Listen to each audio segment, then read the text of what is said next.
I want to take an opportunity to thank all my viewers at Don't Talk TV for sticking with me for over a year and to wish you all a very Merry Christmas.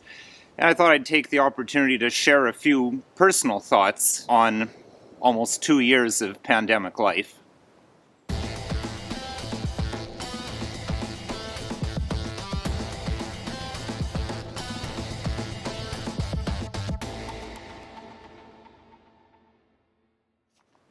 Hello, my name is Nicholas Wansbutter. I'm a criminal defense lawyer in Stratford, Ontario, Canada, and welcome to Don't Talk TV.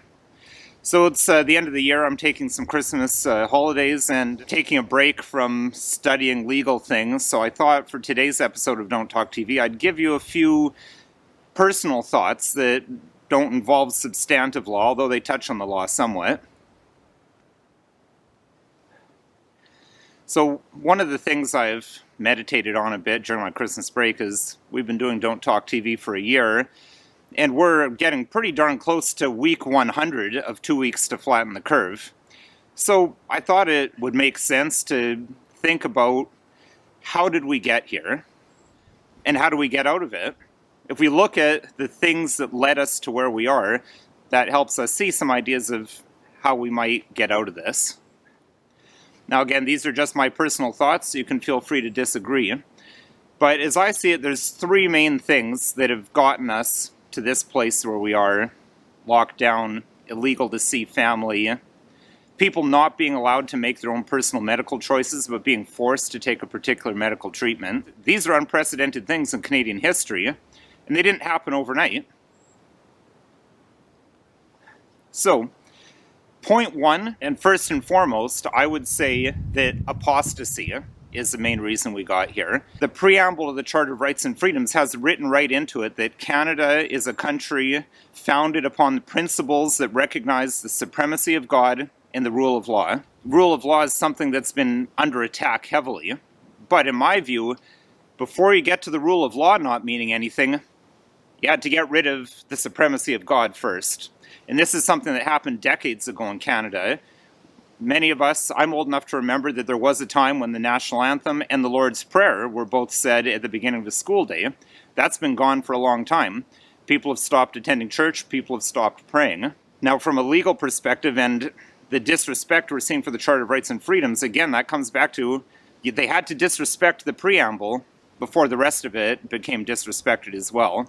Or another way of putting it is the supremacy of God clause had to become a dead letter of law before the rest of it could become a dead letter. My view that I've expressed a few times on this channel is that we only get the Charter of Rights and Freedoms and the principles of the Canadian society we know and love from that Christian heritage. Cause number two, I would suggest, is indoctrination. And this has taken a number of forms, but the two biggest ones I see are mass media and the mainstream media, and that constant stream of one particular message coming through the radio, television, and the internet at you from all the mainstream sources. Also, of course, there's the government-run schools. And those have been, I don't know if one can say they've been infiltrated, or if this was always the case, but there's been a very strong left-leaning or Marxist position from the school teachers and being taught to the children. We can see this. That's why younger people are much more liberal than older people. And the third cause, I would suggest, is dependency versus personal responsibility. We've all allowed ourselves to one degree or another to become dependent upon others, especially government and big pharma. We depend on on government to keep us safe, to pay our bills. We count on big pharma to make us healthy, supposedly. I would suggest that no outside person is ever going to be as good as you yourself at knowing what you need and making yourself healthy. And big pharma specifically, in my respectful view, has never been interested in making people truly healthy. You've no doubt heard the saying, a patient cured is a customer lost when it comes to the big pharma mentality. And there's really no reason to think, why would big pharma be more altruistic than any other business? They're a business, they're a company, they're looking to make money. And by getting into this concept and this idea that a pill or an injection is going to make me healthy versus eating healthy, getting exercise, getting proper sleep, that has come to its culmination in the whole COVID-19 scenario. So I think looking at those 3 causes that I identify, you can easily see 3 ways we can get out of this that, in my personal opinion, will help us get out of this. Now, it may not be fast. It may take 10, even 20 years or longer, but those who've got us to the situation we're in now, they were very patient, took a very long time as well. So, cause 1, apostasy, I would suggest get back a relationship with God. Pray. Worship Him the way that He wants to be worshipped. He created the entire universe, including each and every one of us, so I think He deserves, at minimum, that much. And as the Bible says, seek ye first the kingdom of heaven, and all these things will be added to you. Point 2, indoctrination. I would suggest get your children out of the government schools. Get rid of your cable, get rid of your satellite, get rid of your connection to mainstream media. Read good books and spend time with your family. And finally, dependency versus personal responsibility. Take control of your own life. Don't count on other people to take care of you. Don't count on the government to make you safe. Make your own surroundings safe. Learn how to defend yourself and protect your own home. Don't count on Big Pharma's injection or pill to make you healthy. Take control of your own life and your own health and work on developing a healthy lifestyle that will in turn lead to health.